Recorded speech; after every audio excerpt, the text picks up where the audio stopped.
네, 오늘은 미가서 4장 말씀을 통해서 끝날에라고 시작되는 이 4장 말씀을 통해 이제 반전 3장까지는 계속 우리가 이제 멸망에 대해서 망한다, 이스라엘이 망한다라는 이제 이야기를 들었다면 이제 4장부터 끝날에 이르러 그것은 지금 망하지 않을 것이다가 아니고 망하게 됐는데 이제 그 망하고 나서도 하나님의 마지막 때의 끝날에 어떻게 될 것인가에 대한 소망에 대해서 그리고 희망적 메시지에 대해서 우리가 이해를 할 필요가 있습니다. 오늘 본문은 우리가 굉장히 많이 알려져 있습니다. 그래서 가스펠 복음송으로도 이렇게 해서 많이 알려져서 이제 불려지기도 하고, 그런데 제가 한 가지 설교 전에 말씀드리고 싶은 게, 이 복음송으로 만들어지는 성경 구절들이 되게 좋은 부분들을 가지고 복음송을 만들어서 이제 불려지게 되는데, 그러다 보니까 되게 가볍게 지나가는 경우가 있습니다. 이 본문이 굉장히 무거운 본문이거든요. 굉장히 무게감이 있는 그런 본문인데, 하여튼 그 전후를 보고 그 다음에 맥락 속에서 하나님의 의중을 통해서 이 선포가 얼마나 어마어마한 선포인가를 우리가 깨닫게 되면 훨씬 더 무게감 있게 여러분들이 이 본문을 이해하실 수 있을 겁니다. 왜냐하면 사람들 귀에 들어오겠어요. 예를 들어 그렇습니다. 우리가 이제 망하게 됐다. 나라가 망하게 됐다. 아니면 병에 걸려서 곧 죽게 됐다. 여러분, 혹시 나의 문제가, 그런 문제가 여러분들이 생겼다고 생각해 보세요. 여러분, 직장이 망했다. 아니면 건강 때문에 곧 죽는다더라. 이런 얘기를 듣는다 그러면 다른 말이 귀에 들어옵니까? 전혀 안 들어오잖아요. 왜냐면 내 문제가 너무 크니까, 심각하니까, 거기 누가 위로의 말을 하고, 누가 어떤 희망적 얘기를 한다고 그게 여러분 희망이 생깁니까? 그렇잖아요. 그런데 얼마나 단호하게 이 말씀을 주셨으면 이 백성들이요, 그 끝날의 때, 몇 년 뒤에 언제가 될지 모르는 겁니다. 미가서에서 선포되는 이 시기에는 다시 이스라엘이 회복되는 시기를 알 수 없었어요. 알지 못했지만 다시 회복된다는 이 말씀이 이들에게 주는 어떤 그 무게감이라는 것은 정말 엄청난 것이었습니다. 오늘 우리들도 때로는 우리 계획대로 안 되고, 우리가 뜻한 대로 안 되고, 때로는 절망감에 빠질 수 있습니다. 예수 믿는다고 해서 항상 희망적이고 소망을 가지고 기쁨으로 웃으면서 사는 건 불가능하지 않나요? 그건 불가능합니다. 때로는 원망도 되고요. 때로는 슬프기도 하고, 때로는 예수님조차도 힘들어 하셨거든요. 삶이라는 게 그렇게 고돼요. 고된 삶을 부정하며 사는 것이 아니라, 그리스도인들은 부딪히면서 사는 거예요. 부정하는 게 아니라. 부딪히면서 내게 이 삶의 고단함을 넘어서 하나님이 약속하신 약속을 바라보며 사는 게 그리스도인들의 삶의 태도입니다. 이 태도가 사라지면요, 어떠한 훈련을 받고 어떠한 지식이 있어도 사람이 쉽게 안 변해요. 그래서 오늘 이 끝날에 이렇게 하나님께서 이렇게 희망과 소망을 주시는 이 말씀을 여러분이 어떻게 이해하고 어떻게 소화시켜서 내 인생에서 이것을 어떻게 붙잡고 갈 것인가라는 방법적인 것들, 어떤 태도를 여러분들이 갖게 된다면 분명히 오늘 이 말씀을 들은 이후에 삶이 또 조금 더 견고하고 단단해질 거라고 생각을 하게 됩니다. 먼저 끝날에 이르러 여호와의 말씀이 이제 이스라엘에게 전해지는 이 끝날에 대한 말씀에는 심판이에요. 그러니까 한마디로 얘기하면 오늘 설교 제목이 심판의 날이 회복의 날이다라는 건데, 하나님이 심판의 날이 뭐냐면, 여러분 잘 들으셔야 돼요. 이스라엘이 망하는 게 심판의 날이 아니에요. 심판의 날은 한참 뒤에요. 언제가 심판의 날이죠? 망한 이스라엘이 회복되는 날이 심판의 날이에요. 그것을 잘 기억하셔야 됩니다. 우리가 심판의 날에, 그러니까 망하는 날, 이스라엘이 망할 때 우리는 많은 생각들이 듭니다. 왜 예수 믿는 사람이 고통을 받지? 왜 난 믿음 좋은 사람인데 왜 내가 질병 때문에 고통받고, 사회의 문제에 고통받고, 사람에게 배신당하고, 내가 경제적으로 어려움 당하고, 우리는 그런 불만이 가질 수 있잖아요. 이건 망할 수 있는 거예요. 이것이 심판이 아니에요. 왜 아기는 잘 되고 나는 선하게 살려고 하는데 나는 삶이 고단하지? 여러분, 그건 심판이 아니기 때문이에요. 그냥 멸망이에요. 어떤 우리가 심었던 어떤 문제들, 아니면 사회의 어떤 골마 있는 어떤 암적인 문제들, 아니면 부조리한 것들, 이런 것들이 시간이 지나면서 방치했더니 이것이 결국에는 우리를 멸망 또는 좌절하게 만드는 원인이 됩니다. 그래서 이스라엘의 멸망이 심판이 아니에요. 오늘 사장에 보면 끝날에 가서 하나님이 심판하신대요. 근데 그 심판이 뭐냐면 회복입니다. 이 결론인데, 심판이 회복이 되는 것이 악인에게는 두려움이 되고, 잘 먹고 나쁜 짓을 많이 했음에도, 악한 일을 많이 했음에도 잘 먹고 잘 살았던 사람이 자기의 삶이 영원할 줄 알았는데 심판이 오는 것, 그래서 끝나는 것, 자기의 그 악이 끝나는 것을 하나님께서는 심판이라고 얘기했고요. 그 다음에 고통받고 믿음 안에서 믿음 지켜왔던 사람들이 하나님 앞에서, 세상 앞에서 그 믿음이 인정되고 그 다음에 사람들 앞에 드러날 때, 감추어진 것이 드러날 때, 이것을 심판이라고 합니다. 그래서 오늘 첫 번째 축복과 심판에 대해서 얘기할 건데, 이게 일반적으로 세상 사람들이 생각하는 것과 다르다는 거예요. 제가 여러 번 말씀드리지만, 설교할 때 여러 번 말씀드리지만, 세상적인 그 단어의 가치를 교회 안에 가져와서 성경 안에 집어넣고 똑같이 이해하시려고 하시면 안 돼요. 이해가 안 됩니다. 성경에서 말하는, 하나님이 말하는 심판은요, 세상에서 말하는 심판이랑 다르고요. 성경에서 말하는 축복은 세상에 말하는 축복이랑 달라요. 그래서 그 언어적 그 의미부터 먼저 잘 이해를 하셔야 하나님의 의중을 알 수 있습니다. 먼저 축복이 시작이 됩니다. 그러니까 멸망한 이스라엘에 대해서 하나님께서 훗날, 끝날에 축복하시겠다고 말씀하세요. 그 축복이라는 것을 여러분 한번 잘 생각해 보세요. 예수 믿지 않는 사람들, 믿음이 없는 사람들, 아니면 타 종교에 있는 사람들이 예수 믿는 사람들한테 주로 하는 약간 비아냥적인 어떤 얘기가 뭐냐면, 교회 다니는 사람들은 입만 열면 축복한다, 이렇게 얘기를 합니다. 그렇지 않습니까? 제일 축복에 대해서 얘기를 많이 하고 입에 그 축복이란 말을 달고 사는 사람들이 교회 다니는 사람들이다라는 거예요.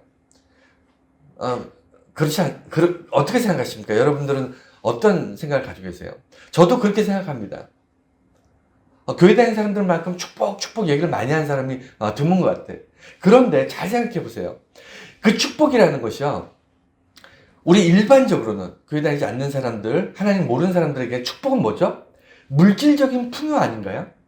뭔가 욕망이 채워지는 거고, 뭔가 내가 노력은 조금 했는데 훨씬 더 많은 보상을 받고, 아니면 뭔가 열심히 노력을 했는데 그것이 어떤 좋은 결과를 얻고, 여러분, 이런 것들을 세상 사람들은 축복이라고 하잖아요. 그렇지 않습니까? 축복된 삶이 뭐죠? 잘 먹고 잘 사는 것을 기반으로 하는 그 물질적인, 소유적인 것을 세상 사람들은 축복이라고 얘기합니다. 그 축복을 교회에 가져와서 성경에 집어넣고 그걸 보려고 그러면요, 이게 안 맞아요. 논리적으로 안 맞는 게 아니라 단어 자체의 개념이 다릅니다. 예수 믿는 사람, 하나님을 믿는 그리스도인들의 말하는 축복이 뭘까요? 여러분, 성경에서 말하는 축복이 뭡니까? 오늘 그것부터 시작을 할게요. 이거 분명히 다릅니다. 그거부터 첫 번째, 이제 축복이 선포되는데, 우리가 알고 있는 축복, 그 세상적인 축복을 일단 버리고, 그걸 머리에서 지워버리고, 지금부터 이제 새로 배울 거예요. 성경에서 말하는 축복이란 첫 번째는요, 보상이 아니라는 거예요. 내가 뭘 열심히 했기 때문에 하나님께서 거기에 따른 보상을 주시는, 그래서 믿음을 잘 지켰더니 뭐랄까요, 어떤 권력을 얻게 됐다, 아니면 하나님께 충성을 했더니 하나님께서 물질로 복을 줬다, 아니면 내가 연약함 가운데 있었지만 내가 더 신앙생활을 잘해가지고 성실해가지고 많은 영향력을 미쳤다. 보통은 이렇게 내가 수고를 하고 땀을 흘렸던 것에 대한 보상을 축복이라고 생각하는 경우가 있습니다.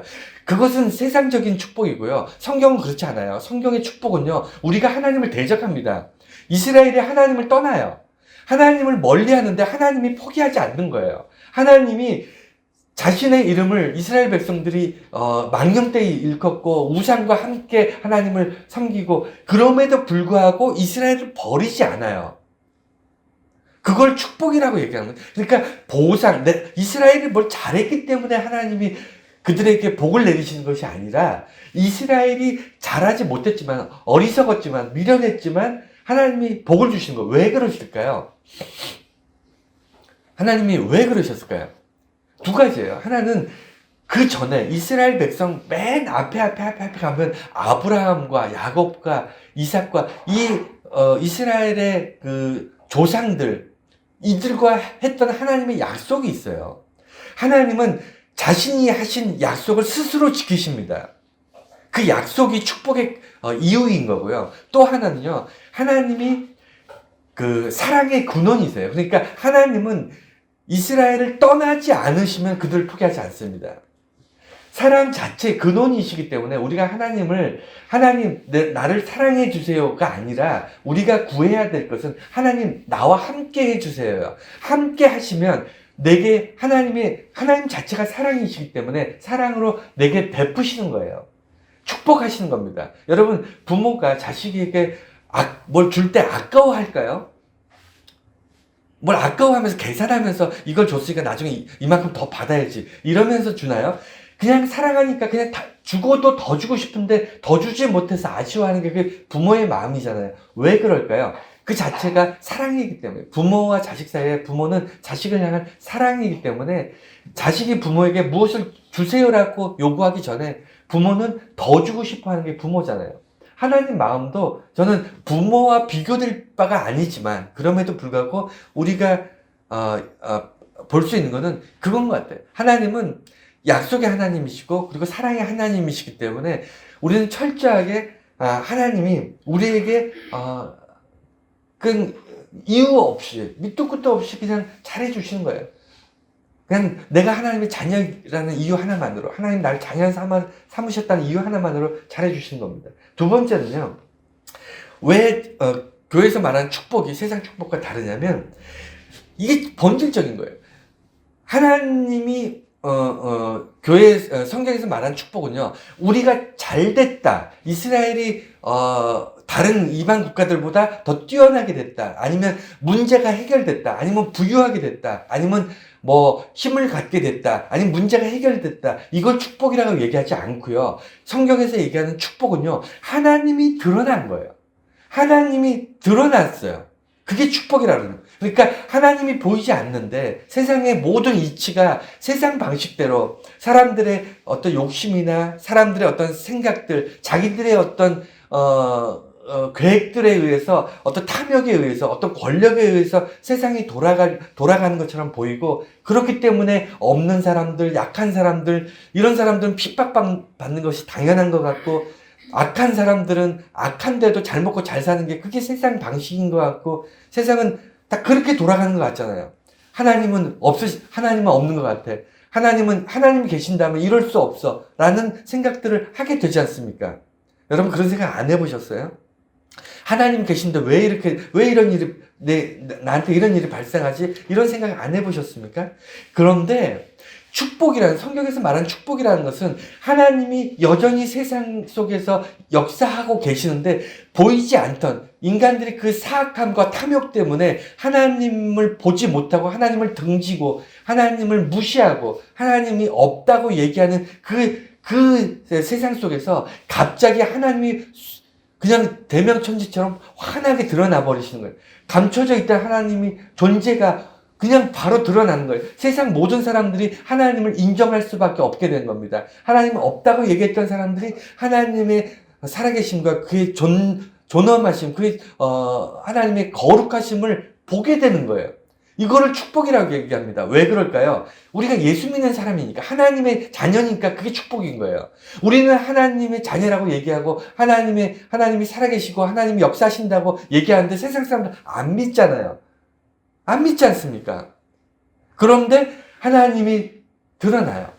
하나님의 놀라운 권능이 세상에 드러나기 시작합니다. 하나님이 세상을 역사를 움직이는 것이 드러나기 시작합니다. 그러면 어떻게 될까요? 세상 사람들이 예수 믿는 사람이 맞았네.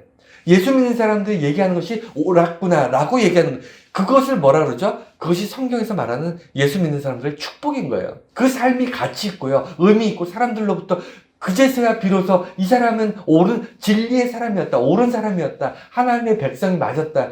예수 그리스도의 제자였다라고 인정받는 겁니다. 그걸 축복이라고 그래요. 잘 먹고 잘 사는 거 여러분 잘 아시다시피 아무리 돈이 많아도 살 수 없는 것들이 있습니다.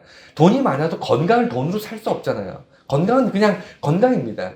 우리가 아무리 뭐 명예가 있어도요, 안 되는 것도 아무리 명예가 있어도 세상을 바꾸지 못합니다. 사람 못 바꿔요. 그렇지 않습니까? 우리가 할 수 있다고 착각하고 사는 거지, 우리는 대부분의 우리가 할 수 없는 것들 사이에서 몇몇 가지 할 수 있는 것, 몇몇 가지 노력해서 그렇게 살아가는 존재입니다. 그러다 보니까 내가 하나님의 자녀라는 것이 세상에 드러나고 하나님의 자녀인 것을 내가 주장하고 있는데, 고백하고 있는데, 갑자기 하나님이 세상에 드러났다? 그것만큼 영광스러운 게 있습니까? 그것을 성경에서는 계속 축복이라고 얘기하는 거예요. 내가 잘 되고 잘 먹고 잘 사는 게 아니라 하나님이 세상에 드러나는 것. 하나님이 세상의 악을 이기시는 것. 하나님이 그 권능으로 세상의 악을 심판하는 것. 이것을 하나님의 축복이라고 얘기합니다. 그래서 끝날에 마지막 심판의 날이 축복의 날인 거예요. 그럼에도 불구하고 이것이 축복이라고 얘기 안 하고 이것을 심판이라고 얘기하는 이유는 축복과 심판이 다르기 때문입니다. 자, 그리고 세 번째는 우리가 하나님의 자녀임이 드러나는 것. 그래서 하나님 거가 다 내 거다. 이 말은요, 제가 어릴 때부터 들었습니다. 되게 좋아했던 말이거든요. 내가 하나님의 자녀가 된다는 것의 축복이 뭐냐면, 하나님이 드러나고 하나님이 세상의 존귀하심, 하나님의 권능이 세상에 드러나면 무엇이 좋냐면, 하나님이 세상을 지으신 하나님은 참된 왕이시잖아요. 세상의 진리이시며 신이시기도 하지만 세상 권력으로 따지면 세상 모든 왕 중 왕이시거든요.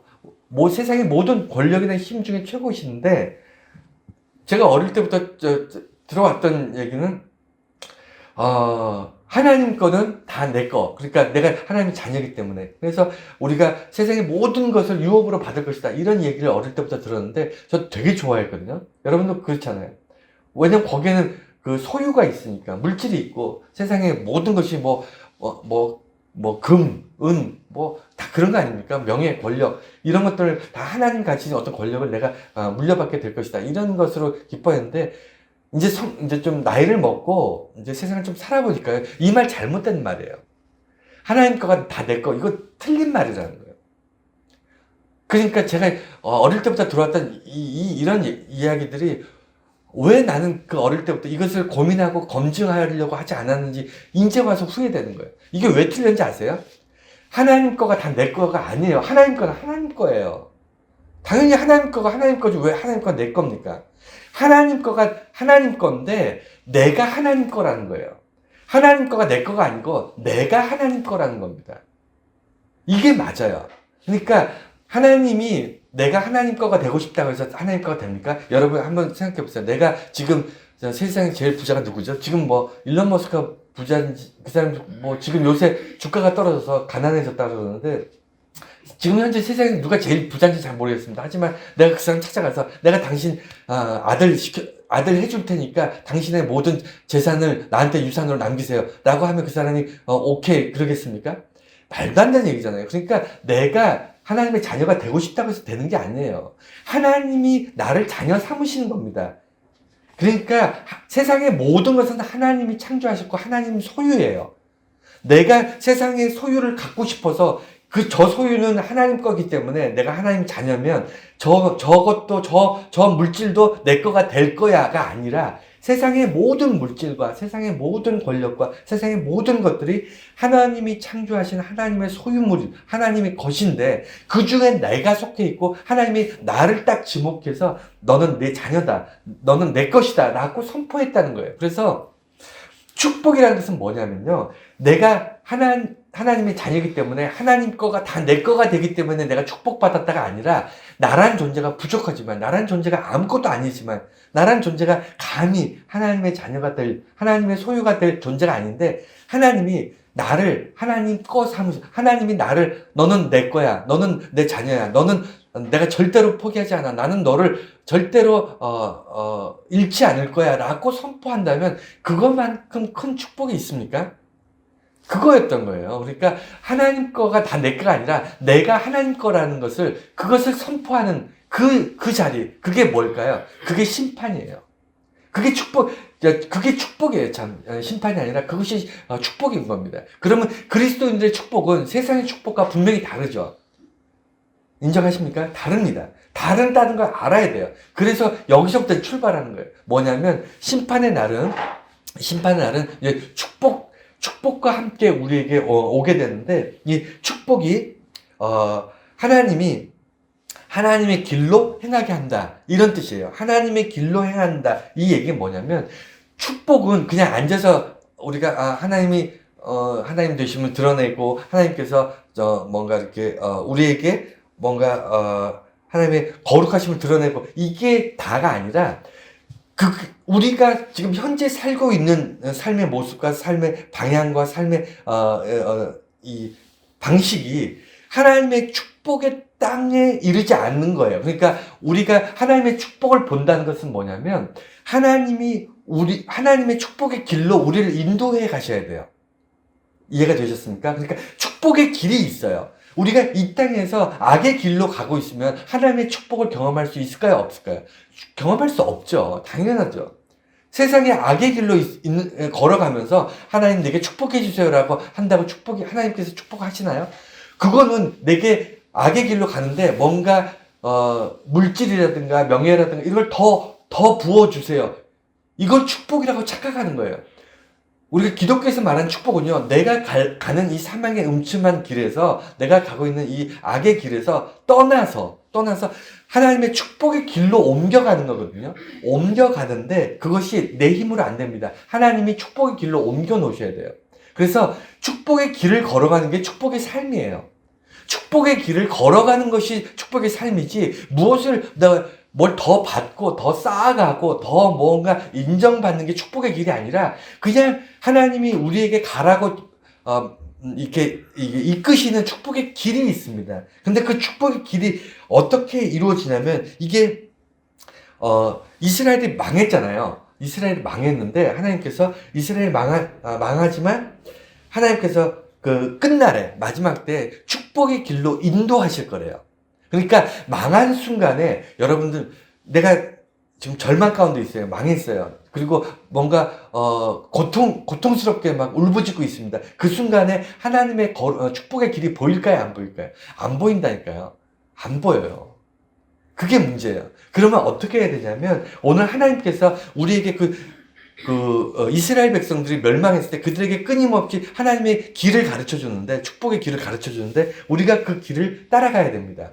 따라가야 되는데 뭐냐면, 첫 번째는 그의 도로 우리를 오늘 성경 말씀을 보면 세 가지로 나오는데, 첫 번째가 그의 도로 우리를 하나님이 하나님의 도, 그러니까 하나님의 진리의, 하나님의 그 어떤 방식, 그러니까 우리는 내게 유리하면 진리라고 착각하는 경우가 있는데, 그게 아니라 하나님의 절대적 진리가 있거든요. 그 절대적 진리에 의해서 우리를 어떻게 한다고요?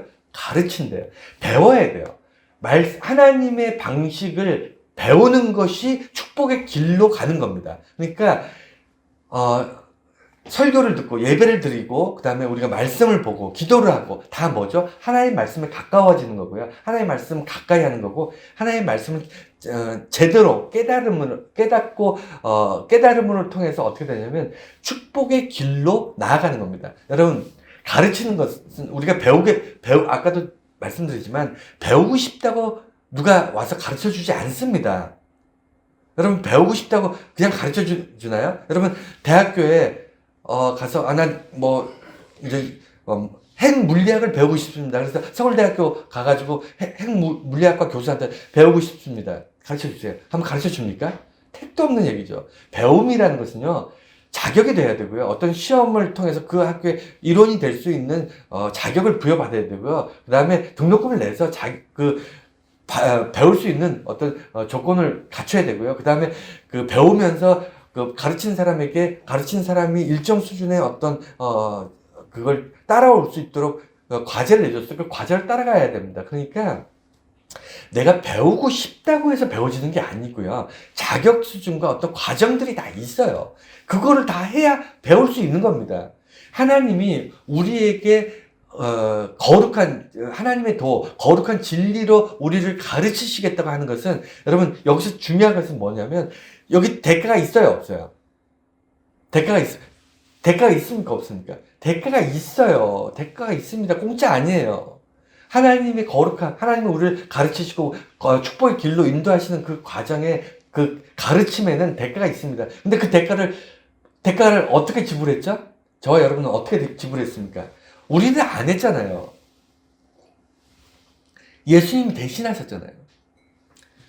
예수님이 자기 목숨으로 십자가에서 대신 지불했잖아요. 그래서 하나님이 우리를 거룩한 도로 가르치시고 그 길로 인도하시는 거예요. 여러분, 내가 자격이 있냐 없냐를 고민하지 마세요. 그래서 우리가 예수 그리스도의 이름으로 기도하고 예수 그리스도를 붙잡는 거 아닙니까? 예수 그리스도의 기독교 아닙니까? 기독교. 예수님을 따르는 종교 아닙니까? 예수님이 지불했기 때문에 하나님께서 우리를 가르치시는 거예요. 그게 오늘 성경이 그게 첫 번째고요. 축복의 길로 인도하신 첫 번째고, 두 번째는요, 야곱의 하나님의 전에 이르자. 이게 뭐냐면, 야곱이 아브라함도 하나님과 아브라함의 약속은 여러분 잘 알죠. 아브라함과 이루신 하나님의 약속은 우리가 너무나 잘 알잖아요. 근데 자꾸 간과하시는 것 중에 하나가 있는데, 그게 뭐냐면, 왜냐면 아브라함은요, 뭔가 자녀가 없는데 많은 자녀들로 바다의 모래알같이 밤하늘의 별같이 큰 백성이 될 것이다. 뭔가 이게 스펙타클하고 드라마틱하고 뭔가 그렇잖아요. 그러니까 우리들이 뇌리 속에 꽉 박혀 있어요. 아브라함과 하나님의 계약은요, 굉장히 아주 이미지적으로 확실하게 딱 잡혀 있습니다. 그렇지 않나요? 아무것도 없는데 어마어마하게 많은, 이렇게 딱 대비가 되니까 아브라함의 약속은 머릿속에 이렇게 박혀 있는데, 야곱의 약속은 자꾸 잊어버려요. 이게 좀 애매하거든요. 야곱과 하나님이 어떤 약속을 했죠? 여러분 기억하시나요? 야복 강가에서 씨름한 야곱이 하나님하고 어떤 약속을 했습니까? 야복 강가, 우리가 예전에 창세기, 우리 강해 설교, 창세기 시리즈 설교를 했을 때 야곱 부분에서 여러분 분명히 설교 말씀 들으셨어요. 야곱이 하나님과 야복 강가에서 씨름을 하잖아요. 하나님의 사람과 이제 씨름을 했을 때 하나님께서 어떻게 약속을 하냐면, 야곱의 삶이 축복의 삶이라고 생각하세요? 여러분 생각해 보세요. 야곱이 정말 일생 동안 고단한 인생을 살았습니다. 죽는 날까지. 나중에 요셉에 의해서 이집트로 이제 다 내려갔을 때 야곱이 바로왕 앞에서 뭐라고 얘기하냐면, 내 인생이 너무 힘들었다고 얘기해요. 저는 그랬을 것 같아요. 야곱은 한 번도 사람들 앞에서 영웅처럼 대접을 받거나 명예를 갖거나 아니면 존경을 받거나 권력을 가져본 적이 없어요. 야곱은 살기 위해서 바둥바둥했습니다. 장자가 되기 위해서 얍삽하게 아버지를 속였다가 도망갔죠. 거기 도망간 데서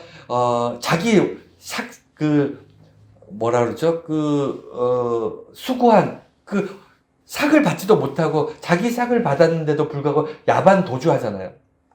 그러니까 항상 도망다니고 정당하게 대접받지 못했어요. 야곱은 한 번도 사람들로부터 대접받지 못했습니다.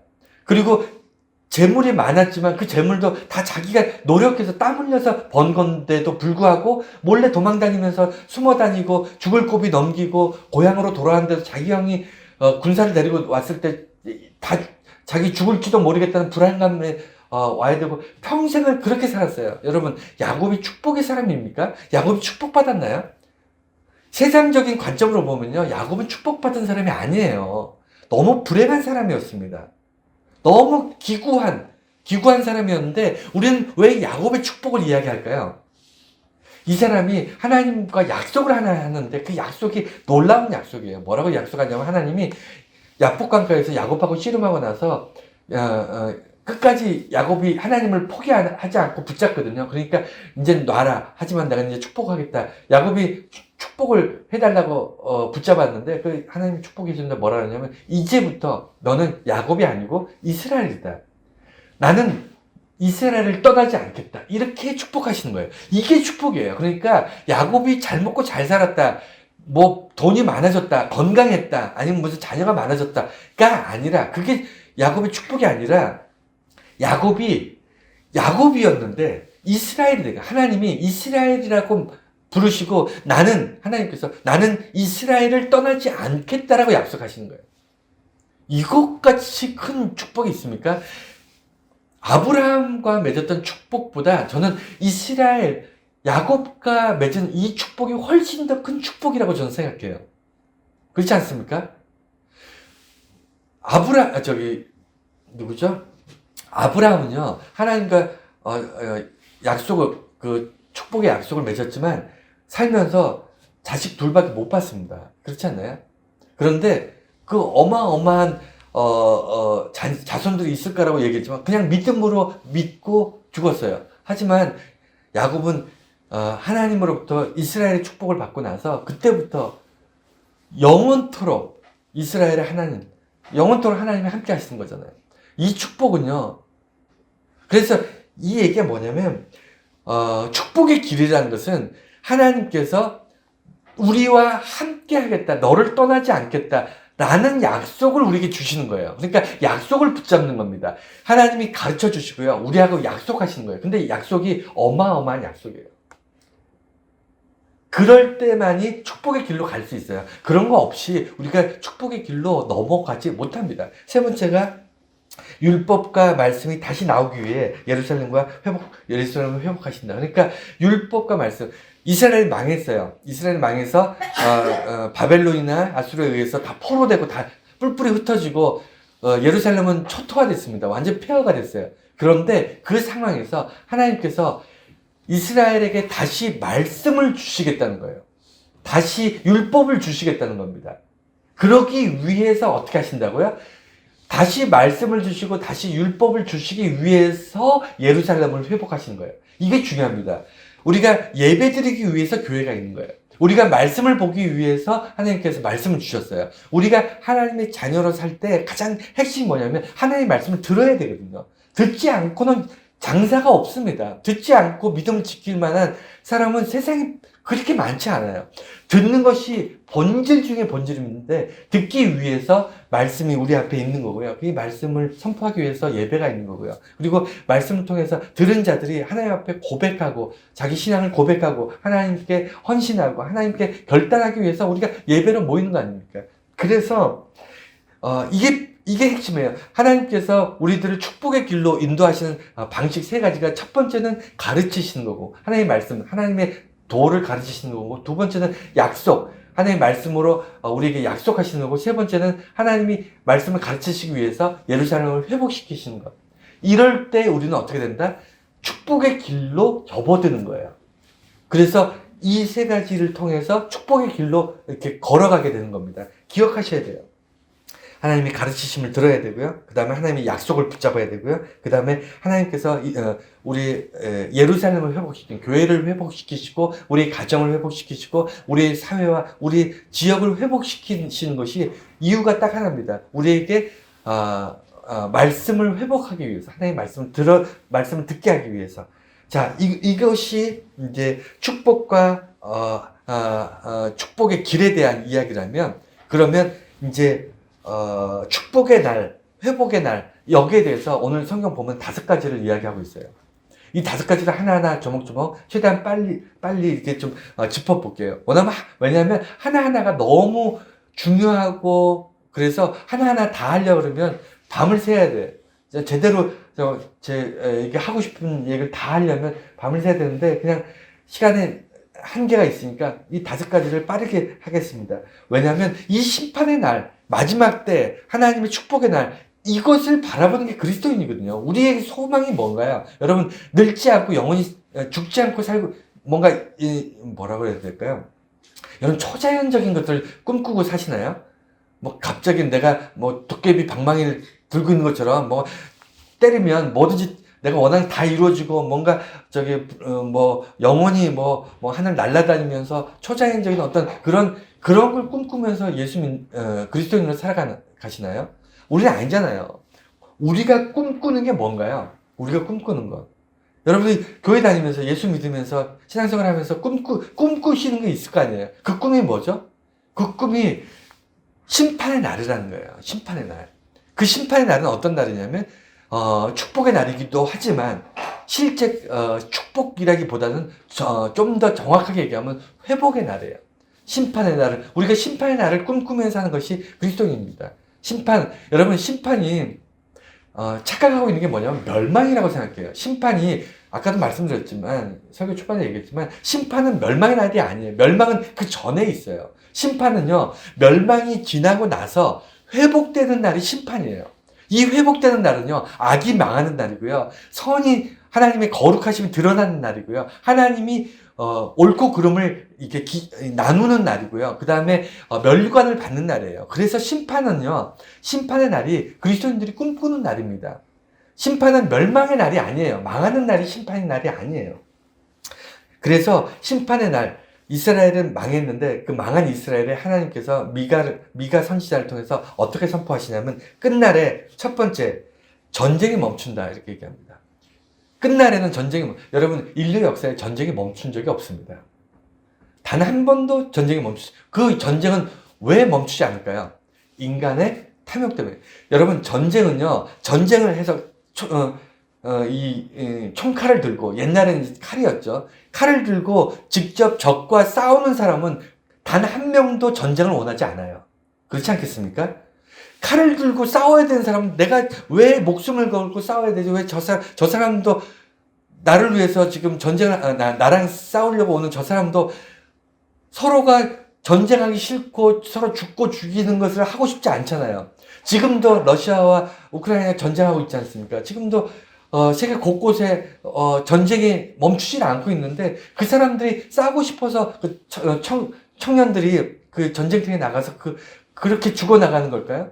그들이 정말 나라와 국가를 위해서 싸우겠다 그래서 그러는 걸까요? 아니라니까요. 일부 권력자들이 그 땅 따먹기, 땅을 소유하든 아니면 자원을 소유하든 아니면 사람을 소유하든 뭔가 남의 것을 뺏고 싶어하는 그 탐욕에 의해서 전쟁을 일으키잖아요.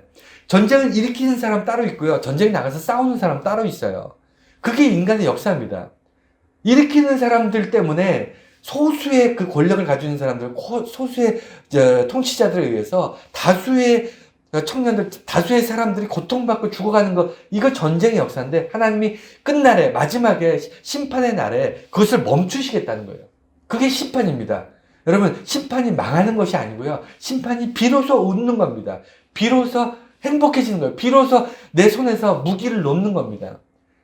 끝날에는 전쟁이 멈추는데 중요한 것은 뭐냐면, 그냥 전쟁을 안 하는 게 아니에요. 전쟁을 안 하는 것은, 또 할 수 있습니다. 그게 전쟁을 멈추는 것이, 여러분, 끝날에 하나님께서 전쟁을 멈추신다는 것은 싸우던 사람들이 이제 휴전, 아니면 전쟁 끝, 이게 아니에요. 오늘 성경 본문에 굉장히 중요한 얘기가 있는데 그게 뭐냐면, 무기를 녹여서 농기구를 만든다는 겁니다. 칼과 창을 녹여서 농기구를 만든대요. 그 얘기는 뭐죠?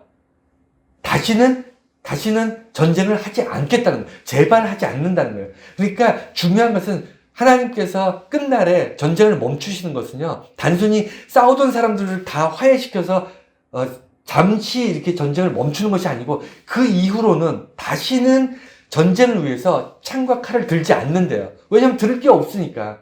창과 칼을 다 녹여가지고 농기구를 만들어버렸는데 이제는 더 이상 싸울 무기가 없잖아요. 그러니까 멈춘다는 것은 두 가지 이유에서 더 이상 싸울 수 있는 그 무기나 이런 것들을 다 없앤다는 것이 있고요. 또 하나는 뭐냐면 회복이에요. 단순히 전쟁을 멈추는 것으로 끝나는 게 아니고 전쟁에 의해서 피해를 본 사람들에게 보상을 해야 됩니다. 전쟁은 피해에 대한 보상이 있어야 끝나는 거예요. 전쟁, 서로 총을 쏘고 칼과 창을 가지고 서로 찌르고 죽이고 죽는 그것을 멈춘 것이 전쟁이 멈추는 게 아니고요. 보상해야 돼요.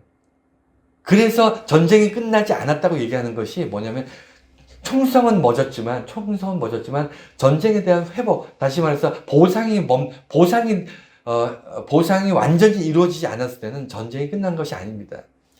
그래서 이 하나님께서 말하는 전쟁이 끝났다. 이것은 서로에게 고통받았던 빼앗긴 것들, 이런 것들을 돌려주는 건데, 빼앗긴 것은요, 전쟁에 나가서 싸웠던 사람들, 목숨을 걸었던 사람들이 빼앗겼어요. 그들에게 보상하는 겁니다. 권력자들, 통치자들이 전쟁을 일으킨 사람들이 빼앗긴 걸 돌려주는 게 아니고요. 그들에 의해서 나가서 싸울 수밖에 없었고, 죽을 수밖에 없었고, 뺏길 수밖에 없었던 사람들, 그리고 잃을 수밖에 없었던 사람들에게 갚아주는 겁니다. 이거 누가 갚을까요? 통치자가 갚을까요? 상대 국가가 갚아주는 걸까요? 아니에요. 전쟁이 멈추었을 때 그 멈춘 전쟁으로 인해서 갚아야 될 그 보상을 누가 갚냐면 하나님이 갚아주신다는 거예요. 이게 끝날의 축복이에요. 이게 심판입니다. 하나님이 갚아주신다는 놀라운 축복인 거죠. 왜냐면 아무도 갚을 수 없어요. 전쟁을 한 3년쯤 해보세요. 그 피해라는 건 어마어마합니다. 이건 누구도 보상할 수 없어요. 근데 그 피해를 하나님이 갚으시는 겁니다. 또 두 번째는요, 성경 말씀에 너희 소유를 다시는 빼앗기지 않겠다. 여러분, 이게 말이 그렇지 당연한 거 아닙니까? 내 거를 왜 빼앗깁니까? 내 거를 왜 다른 사람이 와서 함부로 뺏어가죠? 이게 말이 안 되는데, 우리 살아온 인류 역사는요, 항상 약자는 빼앗겼어요. 없는 것조차 뺏긴 게 그게 인간들의 역사입니다. 강자는요, 자기가 가진 것을 많이 있음에도 불구하고 없는 사람의 것조차 뺏어간 것이 그게 인간의 탐욕이고요. 인간의 욕심이고 이기심이에요. 여러분, 저와 여러분은 다를 것 같아요? 안 그렇습니다. 저와 여러분도 지금 없으니까 이러고 살고 있지. 여러분들 권력이 있고 돈이 있고 명예가 있고 뭔가 통치자로서의 어떤 지위가 있으면요, 지금 그들하고 저와 여러분 똑같이 살아요. 똑같이. 상황이 바뀌면요, 그 상황에 따라서 우리들은 거의 본능적으로 탐욕이 솟아오릅니다. 아닐 거라고 생각하지 마세요. 그 자리에 우리가 안 가봐서 그렇지, 그 자리에 한번 가면 그 사람은, 그래서 멀쩡한 사람들이 정말 공부 많이 하고, 그 다음에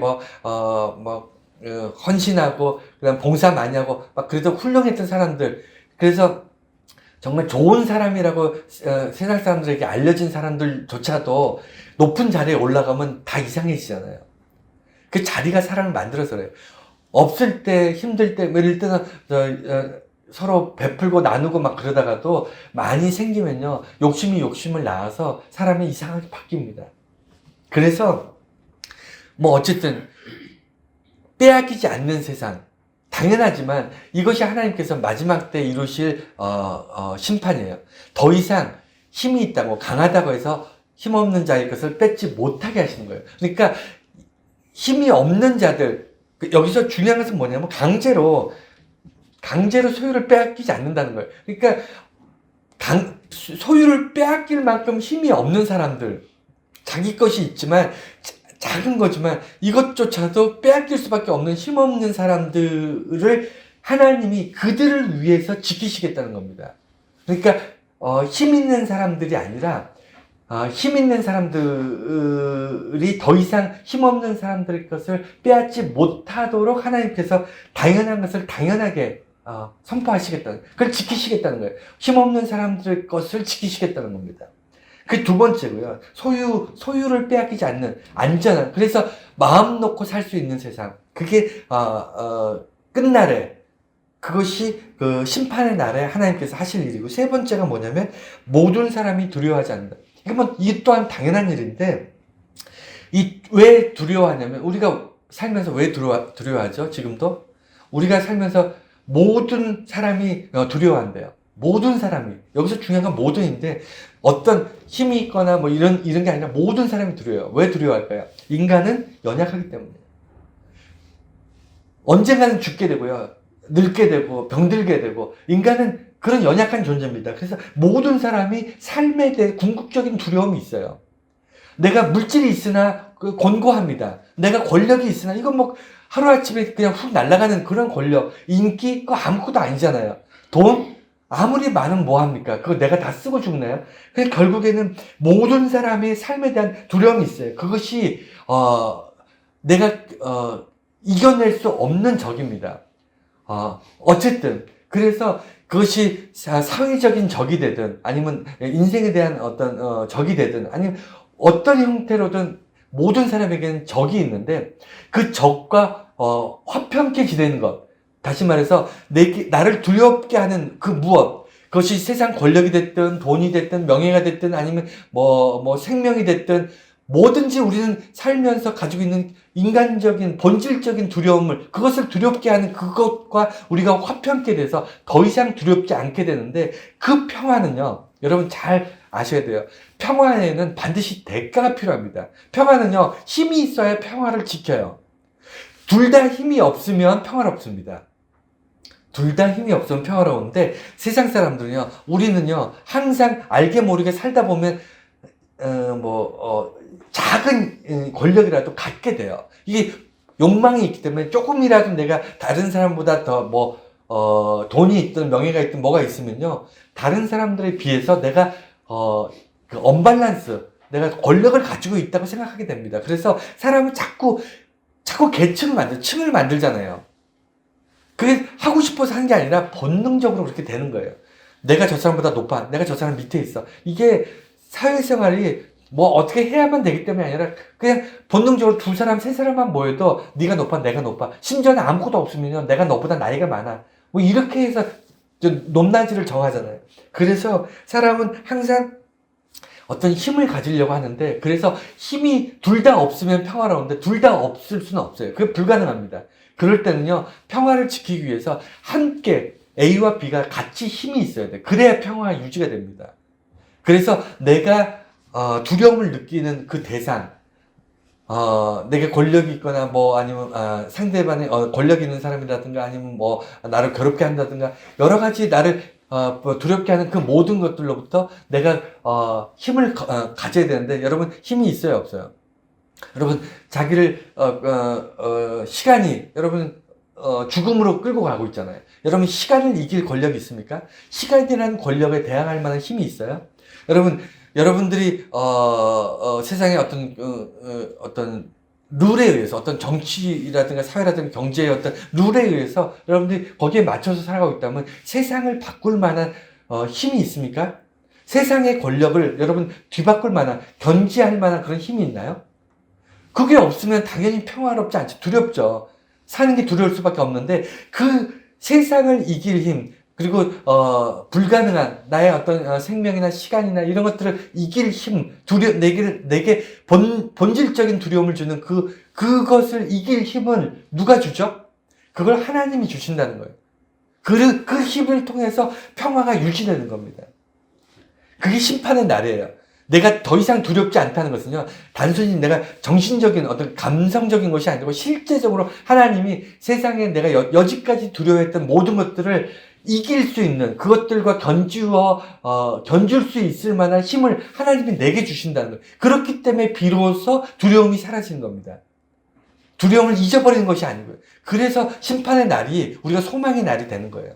그것이 회복의 날이 되는 겁니다. 내게 없었던 것, 우리는 처음부터 그것이 없었어요. 아니 죄송합니다. 처음에는 있었는데 그것이 빼앗겼습니다. 그것을 잃었어요.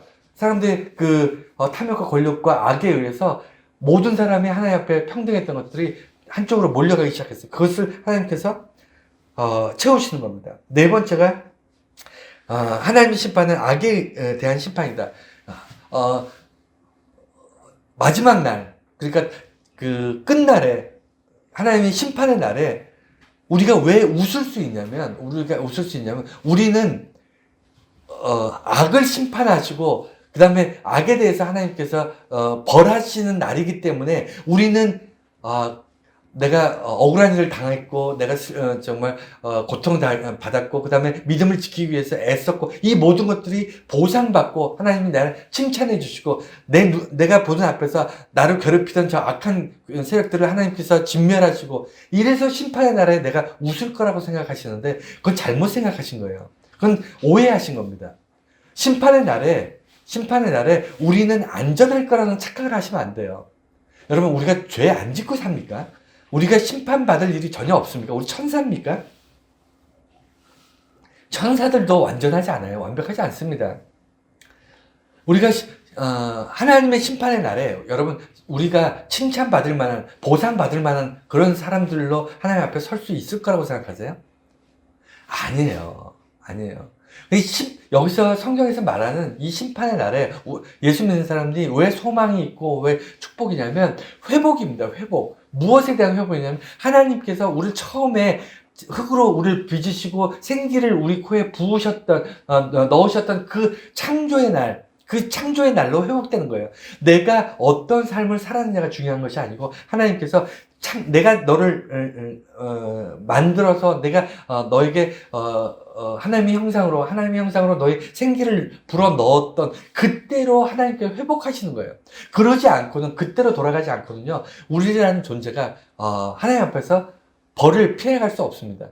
이 얘기는 뭐냐면 하나님께서 우리를 구원에 이르게 하시는 그 이유가 우리가 믿음을 잘 지켰기 때문에 신앙생활을 잘했기 때문에 기도를 많이 했기 때문에 교회 봉사와 헌신을 많이 했기 때문에 우리를 그 무게를 달아가지고 일일이 너는 착하다, 너는 조금 덜 착하다, 너는 아주 나쁘다 분류해가지고 하나님 축복하시는 것이 아니고 그게 심판이 아니고요. 그걸 심판이라 그러지 않고 우리가 오직 예수 그리스도의 이름으로 예수님의 이름으로 하나님께 나아갔더니 하나님께서 우리로 원래 하나님 창조의 모습을 회복해 하셔서 우리의 악한 모습들을 보지 아니하시고 예수 그리스도의 보혈의 은혜로 우리를 회복하시는 그 모습으로 우리를 기억하시겠다는 거예요.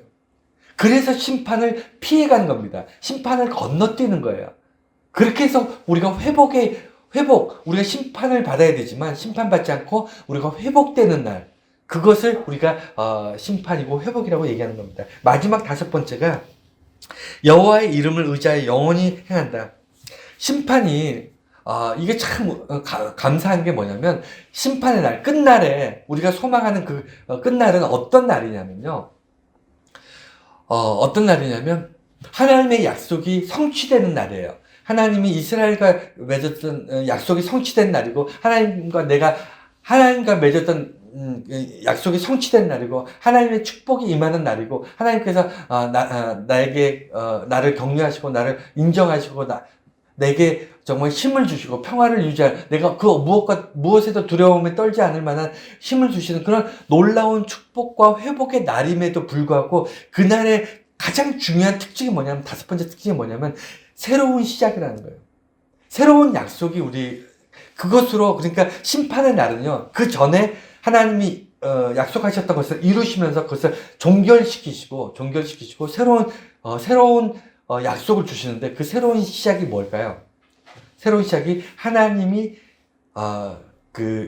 이스라엘 백성들이 그 고난과 고통과 눈물과 고통 속에 버려졌다고 생각했던 멸망에서 그들이 그 고통을 오롯이 자기들이 멸망의 고통을 안고 살았던 이스라엘 백성들에게 새로운 시작이 됩니다. 새로운 축복, 새로운 끝날에 새로운 시작이 되는데 그 축복이 뭐냐면 하나님께서 여호와의 이름을 의지한 다른 이방인들은 자기들이 저마다 믿는 신을 따라서 살아가겠지만 이스라엘 너희들은 나를 의지해서 영원토록 함께 할 것이다. 이렇게 새로운 약속을 시작하시는 거예요. 이 약속은 끝날에 시작되는 약속이에요. 아브라함과 야곱과 이삭과 요셉과 이런 이스라엘의 선조들과 이루었던 약속들은 끝날에 종결이 되고 다시 끝날에 다시 시작되는 이 약속은 이 하나님의 약속은 이스라엘 민족뿐만 아니라 온 인류 예수 그리스도를 구주로 믿는 모든 인류들하고 다시 맺어지는 약속인데 이 약속이 뭐냐면 예수를 구주로 믿는 모든 사람들이 그 끝날에 심판의 날에부터 다시 세상 모든 사람들이 제각각 가지만 예수 그리스도를 믿는 예수의 자녀들은 그날부터 영원토록 하나님과 동행하는 그런 새로운 시작이 될 것이다. 이렇게 얘기하시는 거예요. 이게 심판이에요. 이게 끝날입니다. 멸망하는 게 끝나거나, 아니면 뭐 지구가 멸망한다, 아니면 무슨 뭐 경제가 멸망한다, 아니면 뭐 나라가 뭐 정치가 멸망한다. 이게 끝날이 아니고요. 하나님의 이름이 드러나는 날, 하나님이 심판하는 날, 그 다음에 더 이상 두려움과 빼앗기거나 아니면 힘이 세다는 이유만으로 통치자라는 이유만으로 우리들의 것을 빼앗던 그런 모든 악한 것들이 끝나는 날, 하나님이 아무것도 갖지 못한, 아무것도 없는 연약한 우리들에게 세상을 두려워하지 않을 만한 힘을 주시는 날, 이런 날이 끝날입니다. 심판의 날이고요. 회복의 날이고요. 축복의 날이고요. 예수를 믿는 사람들은 이런 날을 소망하는 겁니다. 오늘 미가서 4장이 이 말씀이에요. 이렇게 심오하고 정말 깊이 있는 얘기를 단 몇 줄의 가사로 우리 가스펠로 바꿔서 그냥 부르고 그것을 이해했다고 생각하면 좀 아쉽다는 겁니다. 그 틀렸다는 게 아니라 그게 좀 아쉽다. 더 깊이 있게 좀 알고 우리가 찬송하고 이것을 가스펠로 복음성으로 바꿔서 우리가 부를 수 있다면 더 좋겠다. 이런 마음이 들게 됩니다.